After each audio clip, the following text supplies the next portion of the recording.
Hi, and welcome to Mike and Mackenzie. If you're new to my channel, make sure that you like, share, and subscribe and hit the notification bell so that way you always know when I'm uploading.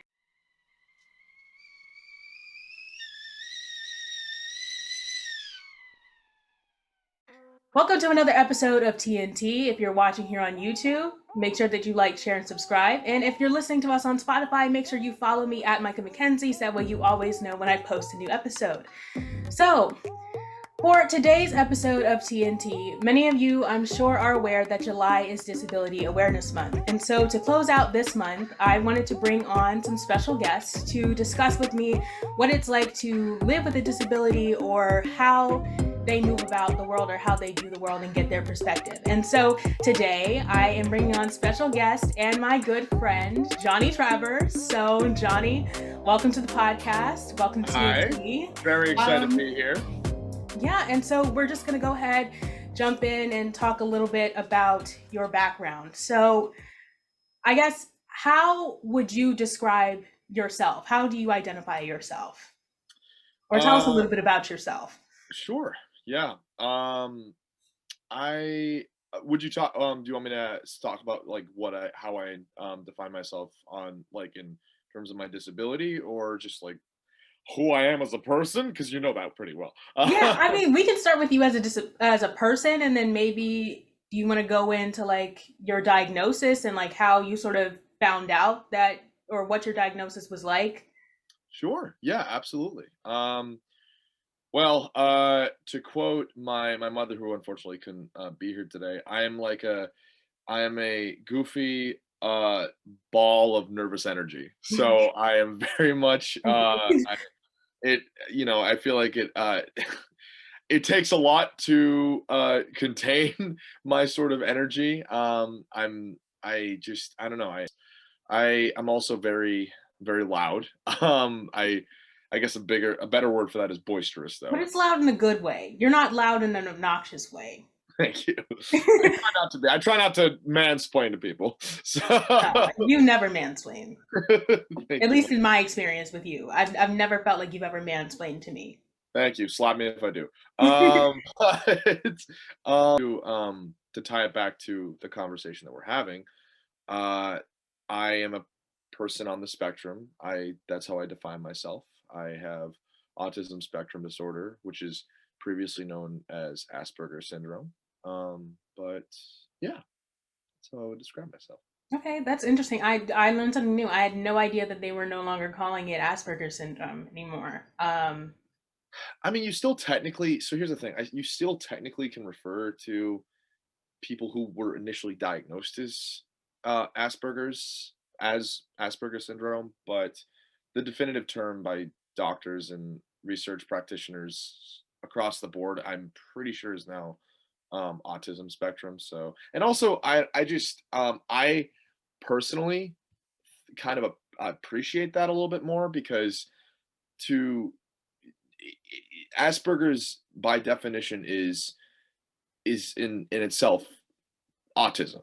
And to place it in some sort of subcategory, I feel like is only, and we'll get into this, only creating more of like a bubble of perpetuated ideas about what autism is and what people with autism or Asperger's act and how they are and so on. So Yeah, I mean, I totally understand that point of view. Do you want to talk a little bit about life pre-diagnosis and how your life sort of changed after if it did change? I mean, I don't know. So, sure, yeah, absolutely. So I actually don't remember much of my pre-diagnosis. I was diagnosed at the age of 5. oh Uh, wow, that's early. Very early, but when I around 4 or 5 years old, it was my second year of pre-K, and I remember I very vividly, because I remember very little about my like years before maybe 6 or 7, but I do remember this. A teacher came up to me and asked me why I was flapping my hands so much. And for those of you who don't know who are watching this wonderful podcast, i- a term that is used for autistics when they are having a sort of excited feeling or overwhelming stimulation is stimming, and this is what I would do. I used to call it a happy hands actually, and I still yeah, it's actually something that I know a lot of TikTokers who are on the spectrum talk about too, and advocates of autism, and uh, it's really hard to explain. It's I always think of it as when you know how when the doctor would always test your joints, Yeah. the little hammer and just knock your knee. It almost felt like involuntarily your knee's just gonna jerk like that. That's how it feels like when I was excited. And I actually still feel these sort of ways. This sort of impulse to just flap my hands. But I've kind of I've mitigated it and learned to not do it as much in public.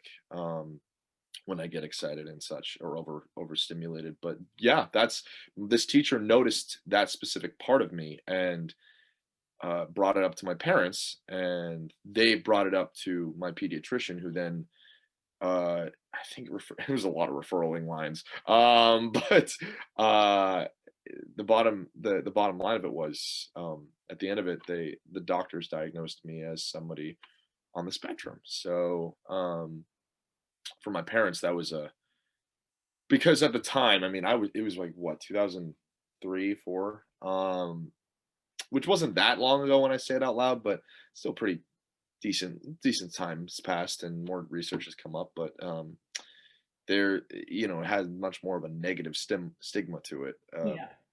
and it still does. I mean, to be blunt, it does. But my parents were very they're very nervous. They're very scared of how to raise a kid on the spectrum because there's this idea that they much more that people on the spectrum much more specific on how they adapt to the world. They're very they're nervous. They learn in very very different ways than the rest of the world. They're eh, they have no sense of social skills. All these different ideas of people on the spectrum. But yeah, yeah, that's when I sorry to answer. I just want to. But to answer your question, that's when I was first No, diagnosed at the age of 5. no, I mean, like you definitely answered the question and sort of like contextualized your diagnosis, and I had no idea like that was a sign of like overstimulus in autistic children. I feel like that's something that everyone sort of does when you feel overstimulated. Maybe not like shaking your hands, but some people get jittery or like Yeah, they bop their leg up and down, or like I feel like people when they get overstimulated, there's always some sort of physical manifestation of that overstimulus, whether you see it or not. Everyone has tics about exactly. them, Takes and if you hang around people long enough, like you'll notice them. 100%. Um, Tick is actually what that's what my aunt, who I'm very close with, would used to refer to it as. She'd call it my little ticks. And to trail back to me my boisterous voice. I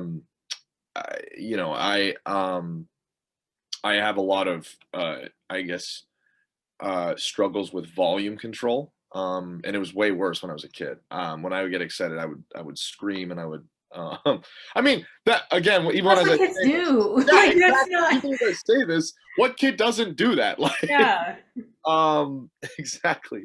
I don't know. That just makes me sad that like you sort of categorize yourself that way as especially as a child, because Yeah.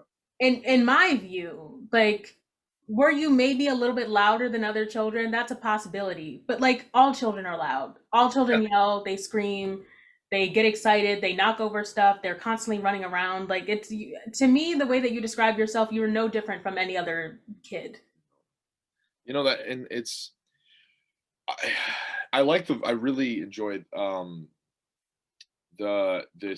this class that I took at Fordham, which is called Extraordinary Bodies, which is taught by this woman named Rebecca Sanchez, who is to date one of the best professors I have ever had.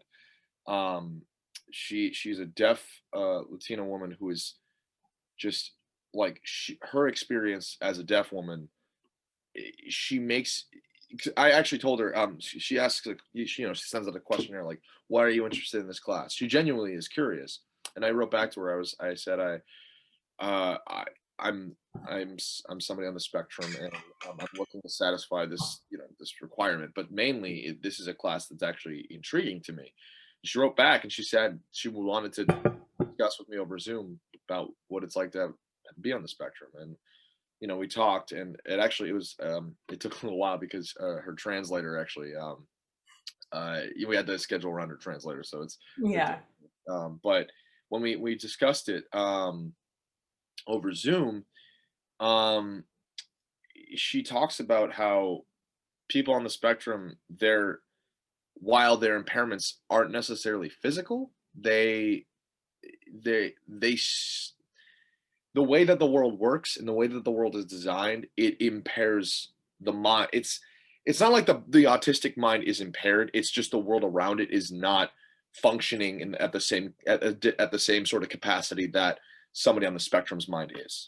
And honestly, from just like my own experience, like I don't have any disabilities, but just like my experiences as a Black woman, Yes, um, no one really wants to accommodate anyone that doesn't subscribe to the norm. It's like you must assimilate to us, and if you don't, you just are left to your own devices. Like we right, don't really care about your struggles. No one.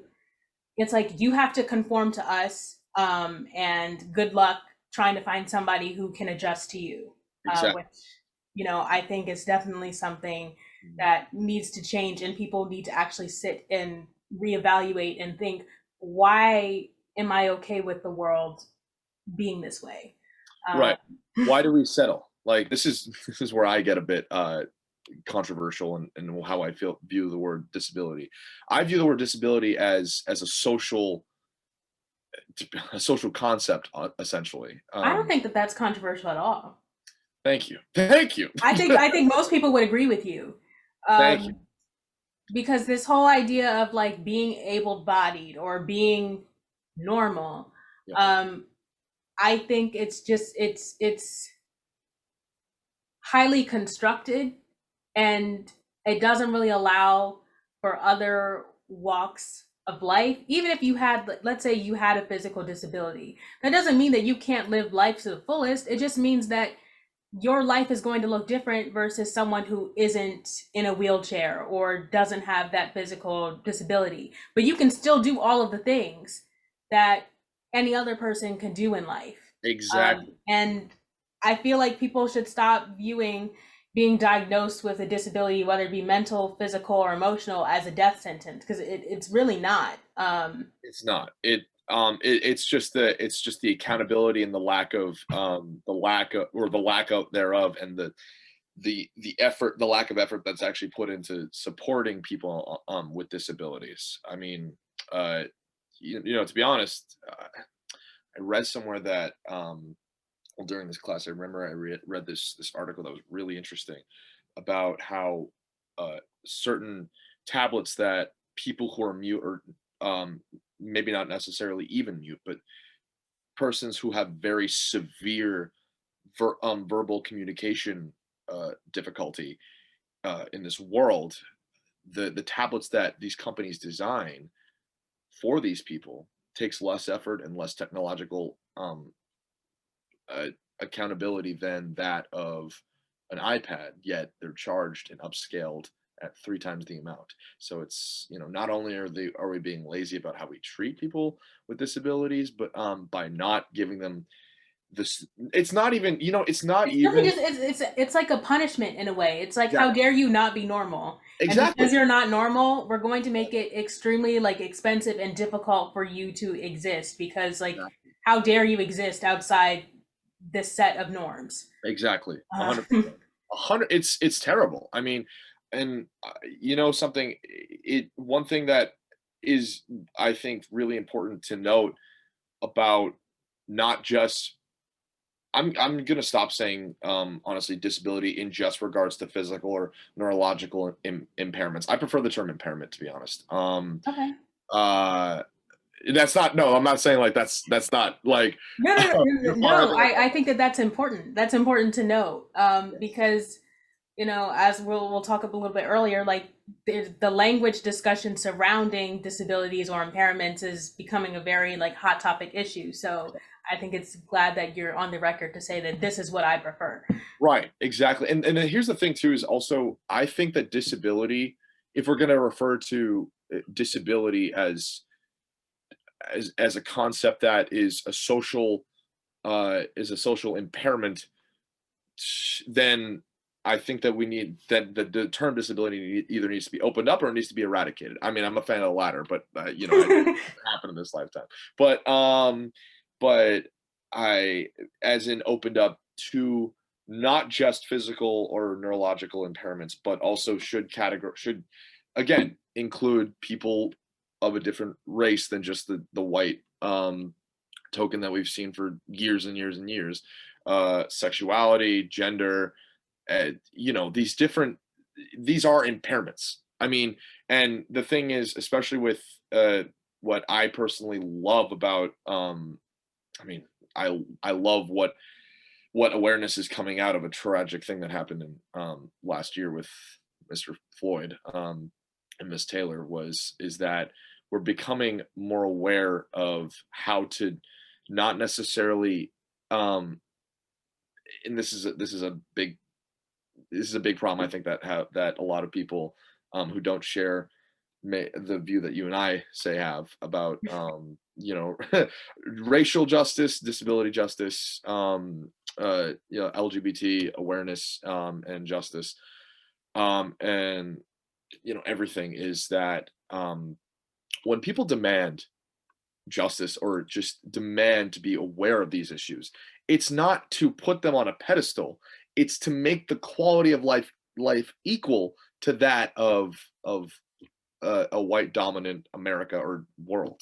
Yeah, And it's like the equity versus equality poster. It's like equality, that's a little iffy. But equity is just sometimes you got to give somebody a booster seat so right. that way they can sit level at the table with everyone else. You Yes, know, exactly. um, but like speaking about language. So as I was saying earlier, there's been this whole discourse between person first versus disability or impairment language. Do you resonate with either? And if so, like which one do you prefer? And for my viewers and listeners, person first would be a person with insert disability here, whereas disability language first would be disability here person. So do you really vibe with any of those? Um, Or do you even use um, your impairment as an identifier? Because some people don't. Some people don't view it as a part of their identity. right. It's interesting because and I'm not really proud of this, but you sometimes have to adapt to different people's language. Um, because where you and I are very much aware that the term disability in itself kind of insinuates that there is something wrong with somebody, it may like just slightly saying an impairment to another person as opposed to disability, unfortunately has somewhat of a less aggressive not even aggressive, like a less. People don't get it. Like if you Exactly, use exactly. impairment. Yes. It's less strong. It resonates less with them. Um, Disability, unfortunately, the term has much more of a punch to it. Um, and it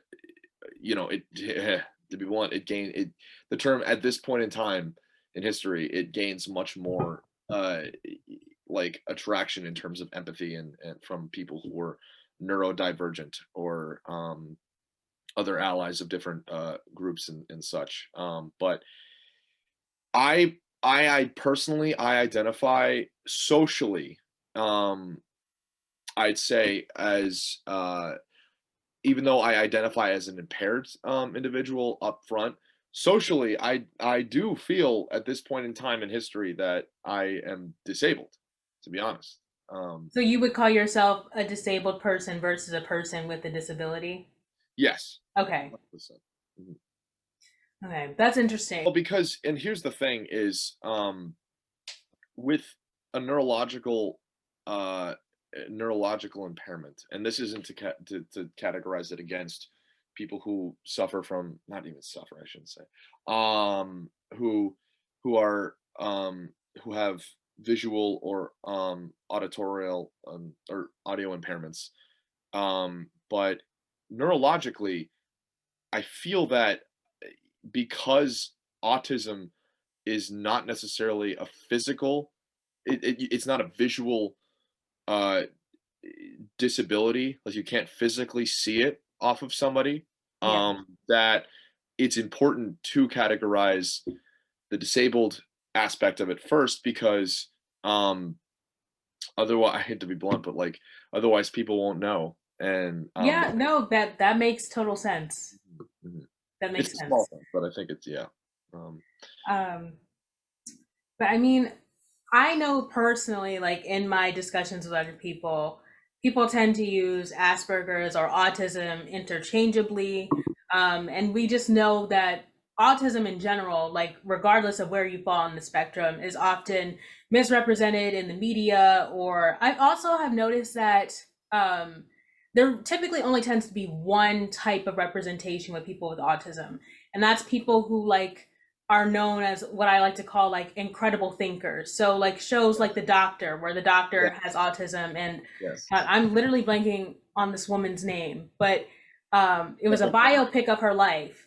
But she discovered, like, she created an invention that helped with like dairy cow farms. Temple Grandin, yeah. Mhm. Yes, Yeah, her. Like it's sort of like that syndrome. It's like people only want to see representation that like shows the extraordinary things that people can do. right. Um and not anywhere else on the spectrum, which I think is a problem because as we said earlier, autism is a huge spectrum and can affect many different areas of your life, not just like neurologically, but it can affect speech or physical behavior. So, how do you feel about the representation in the media? Like, do you feel like it's adequate? Do you wish that there was more diversity? Or do you just wish that people would stop messing with it in total? I think that uh much like, to be honest, for example, BIPOC stories that are told through a white lens, I think that people with that do not at least have any uh direct affiliation with a disability or autism specifically, just, to be honest, should just stop telling the stories because Yeah, I think Sia's movie, I forget what it's called. oh, music. Yeah, I think that that is a great example of how not to tell that story. Exactly. I mean, like it, and I think a big component of it is, and it's not the here's well, I don't know. I struggle with this because I often immediately go to the director to blame, and the writers to blame. And to be honest, yes, they are. I mean, I'm not going to say they're off the hook by any stretch, but I think it's the studios who are to blame, to be honest, because um, they keep catering to this sort of pandering conceptual idea of what autism is and how people who don't have autism can relate to it. And these big corporations and studios keep approving these TV shows and films. For example, ABC approved of The Good Doctor. I want to say it was in 2017. Yeah, that sounds about right. Yeah, and and I mean, if you look it up, the ratings are pretty great. And this isn't to take away from Freddie Highmore, or yeah, I think that's his name, Freddie Highmore, his performance, but it's kind of this conceptual idea of what ought to, of it's the conceptual idea that we've perpetrated for years and years and years, starting with films like Rain Man, where it's the man who he was very socially inept but is mathematically genius or has an acute photographic memory. To be honest, I mean, and like to use my own advocacy, I don't have a photographic memory. I wish, God, I wish I did. Like I wouldn't That'd have. be really helpful in our business to have a Yeah, photographic oh my memory. God, you're telling me I wouldn't have to struggle with memorizing lines, but and I still do. So, but you know, and I it much like I'm going to use this as an example. Much like the film Green Book, it's these stories. It's to make people who don't have autism essentially uh, feel better about the world because they think that all autistics or most autistics are accomplishing said goals and achievements that, or they can, I should say, achieve these objectives that Sean Murphy can obtain, or Rain Man can obtain, or Temple Grandin. And this, okay, Temple Grandin is a different case because she actually did achieve It's something a amazing. real life Yeah, person. and she achieved something amazing, and she's a wonderful advocate. But I mean, autism is much like I don't know why I put emphasis on tism. Autism. My Shakespeare brain is activating. But I'm speaking in verse, so I don't have to shout. No. But I, I think that that when it comes to uh telling stories, these studios like to cater to their own, the Yeah, I majority. feel like I kind of have this theory, and I think that it plays like to really anybody that is not the the norm. So anyone that is not heterosexual, white, it feels like it's almost like we feel guilty for creating this other category, and because we know that y'all feel guilty about it, we're going to make media that stars the other, but overcoming the barriers that we put in their life, Exactly. to make us feel better about Yeah, what we did, instead of actually helping them or actually giving them stories that makes them feel represented. We're just going to make the norm feel good about themselves. 100%. Yes. Yeah, I mean, so what do you wish that like you could change about people's perspective of how they perceive Asperger's or autism, or really anybody that falls anywhere on the spectrum? Like if you could have the power to change one thing in everyone's mind, what would you want to change? That autism isn't about being mathematically sound. It's not just this one note idea of somebody who's socially inept like a robot, but can, you know, memorize every number in the or every word in the dictionary. But rather it's a spectrum, and people should treat it as a spectrum. It's there are people like myself, for instance. I have never been mathematically inclined, and to be honest, Me I neither. I'm gonna ask you about this. Am I socially inept? I hope I'm not. I'm No. maybe I am. I guess No. I'm both. Honestly, Johnny, you're a social butterfly, in my opinion. Sometimes I'm just like, I watch you. Like, for those of you who don't know, we went to school together, but Johnny graduated this year, so he will no longer be with me for senior year, and I'm really sad about that. Don't say that. Um, I'm gonna cringe. but, I would sometimes watch Johnny, and I'm just like, wow. Like, he is completely uninhibited and is like totally not afraid to be himself. And I was like, I want to be Johnny at some point in my life. Like I want to be able to like interact with other people and just not care about what people think. So I, the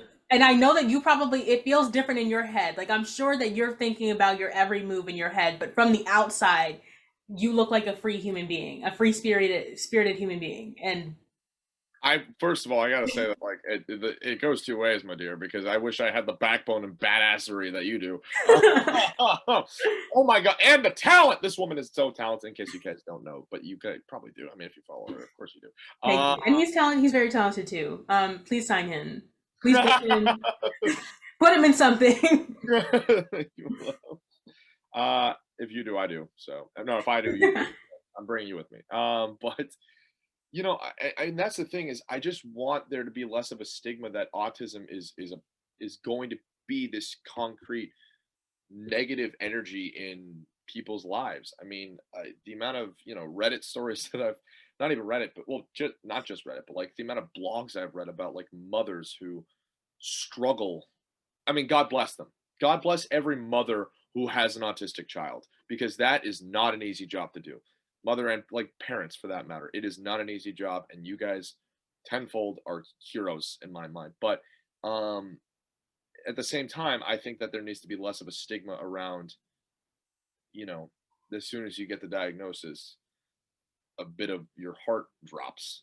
Um because you think that your kid is probably going to be this antisocial outcast, and but maybe a prodigy. And you know what? You're going to be disappointed because they're not. Yeah. Most of the time, they're not going to be. They're just normal, and they just think differently, and they handle stimuli differently.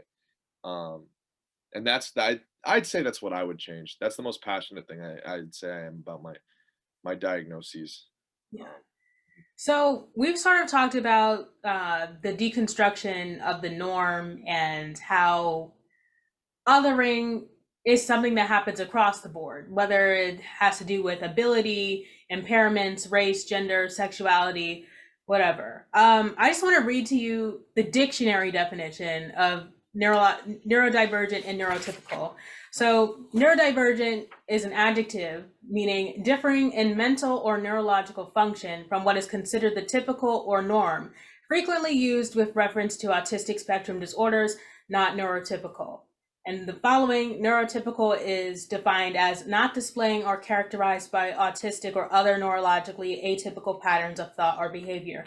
Now, personally, I find these definitions very problematic because, as we've said earlier, even people who qualify as neurotypical don't process or take in or absorb information, stimuli, or see the world differently. Like Mhm. people in New York have a very different perspective on like politics alone, like as one thing versus people in California. Yeah, And they're in the same country. So to say that being neurotypical solely falls on not being neurodivergent and vice versa, I have a problem with yes. that. I have a problem with categorizing people with those two categories, but like for the definition to rely solely on each other, like they're interdependent on each other, I think that that's a little bit problematic. It's Because yeah, in my opinion, we're all on the spectrum in some case. Some of us just do a better job of hiding it than others, or some of us have never been diagnosed or just have never felt the need to get it diagnosed or have it investigated. right. We're all unique. And I really love that you said that.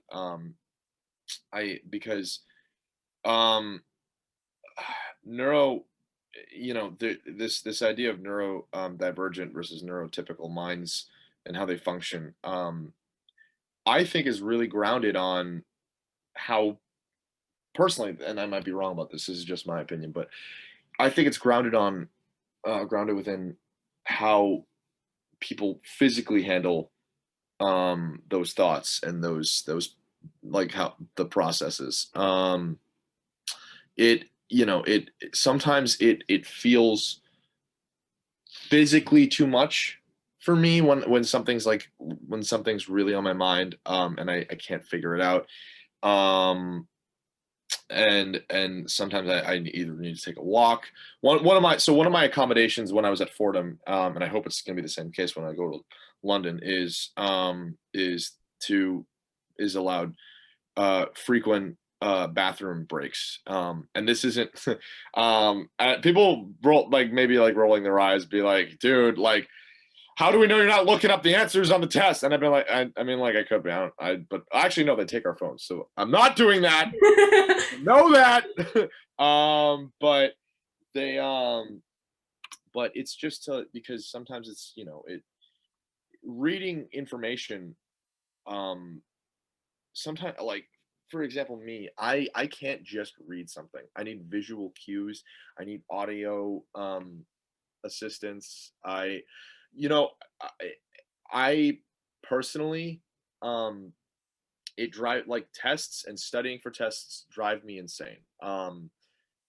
Because they're only written and done one specific way, and that's numbers 1 through 50 or something, and questions, write it down, there's no specific way of answering the question that's equative to that, for people on the spectrum who don't really test well, in that not even test well, who don't test that way that everyone else tests. I uh I actually wrote majority of my essays that were due this year. I did an audio. I did it on my phone. I wrote down general guidelines at first, maybe, but then I wrote down like paragraph after paragraph after paragraph, speaking it in my mind. Then I would like go back, edit it, and then I'd keep going. Um, and I probably took as long as what somebody who doesn't need to do that and can just take a test. A neurotypical mind, if you will, could just take a test and just write it down like that. And I'm not saying I can't. But Johnny, that just proves the point that we were talking earlier. Like, even if you have an impairment or a disability, you can still accomplish all of the tasks that other people who are neurotypical or able-bodied can do.